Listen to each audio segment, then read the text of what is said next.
Welcome back, Battlefield fans. June 6th was a glorious day, as 67 years ago the D-Day landings took place in Normandy, in northern France, leading to an accelerated downfall of the Third Reich. But that's not exactly what I'm here to talk about. I'm here to talk about something else that also happens in France. Operation Metro. During EA's press conference at E3 2011, we got a taste of Battlefield 3's multiplayer, and boy do we have a lot of cool stuff to see. Prepare for an information overload. Operation Metro clearly takes place in Paris, with the Eiffel Tower standing tall in the background of the opening scene. The game mode played is Rush, as we can see Objective Alpha's marker on the screen. To list a few HUD elements present in the multiplayer besides the objective marker. In the lower left corner we will get a compass, right under the minimap, vital for a game that puts a lot of emphasis on team play. As we had in Bad Company 2, we will also have a list of squad members with a small icon to the left showing their current loadout. In this scene we have a squad made up of medic and 3 assaults. But notice something different. There's a star next to the first squad member's name. DICE has brought back the squad leader feature from Battlefield 2 to create a better chain of command. In the lower right corner we have weapon and health stats. The top part shows the current health of your soldier. This might also mean that regenerative healing from Bad Company 2 is gone. The bottom part shows the ammunition in the current magazine. In this scene it shows 31 rounds, which means the player has executed a tactical reload. Tactical reloads are also a new feature in Battlefield. What this means is that when you haven't completely emptied your gun and you reload, you keep the bullet that is in the chamber and gain the additional 30 rounds from the new magazine. We see the total ammo count for the selected weapon. We also see what firing mode is selected, this being another Battlefield 2 feature revived. Last but not least, we have the number of grenades remaining displayed. Kill messages are displayed at the top on the left side, showing the person who kills, the weapon that executed the kill, and the person that got killed. Looking at the weapons listed there, we see the SVD Dragunov makes a comeback from Battlefield 2.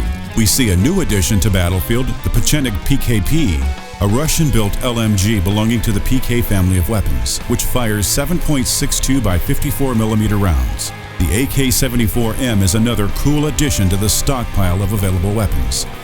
In case you're wondering, the M stands for Modernizirovanny, Russian for modernized. The ever-present M249 SAW LMG will also make a return. The player here is holding what looks like an M16A4 assault rifle equipped with an ACOG scope.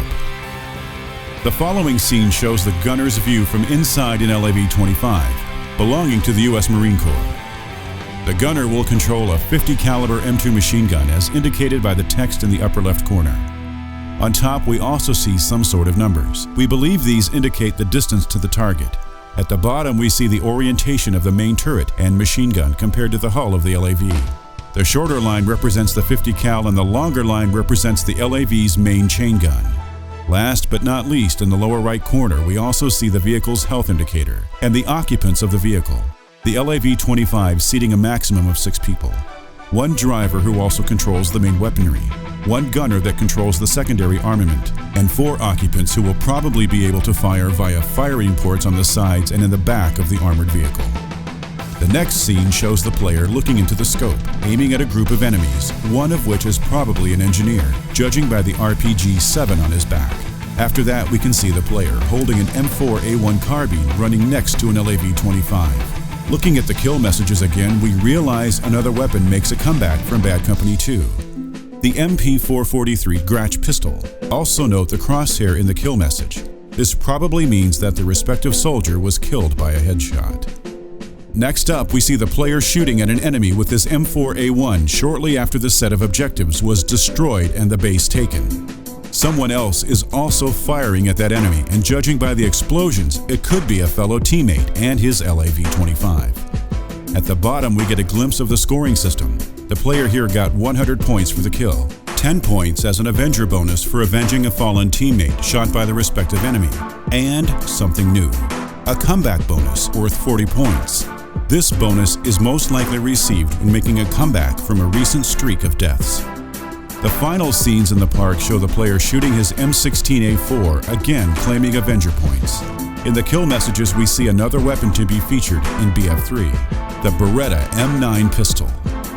One should also note the view through the ACOG scope.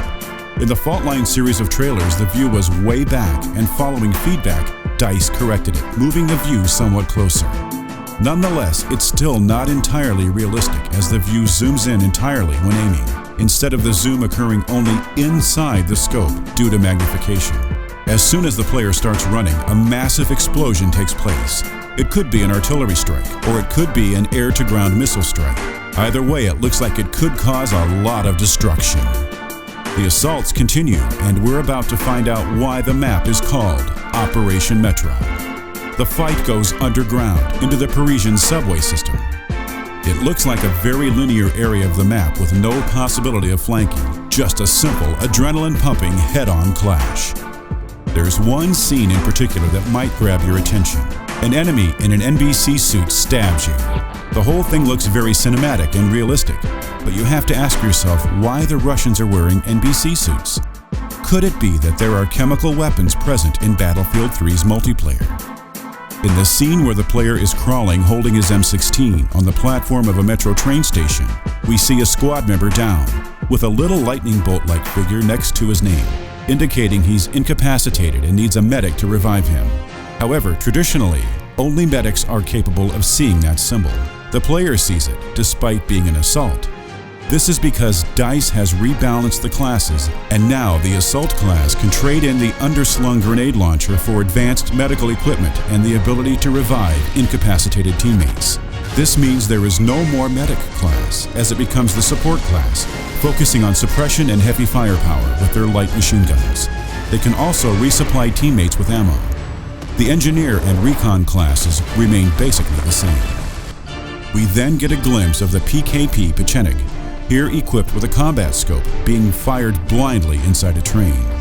The action once again moves outside onto the streets of Paris, the player firing his AKS-74U carbine, also equipped with what looks like a flashlight, at oncoming Russian troops. When shot, the first Russian drops what appears to be another AKS-74U.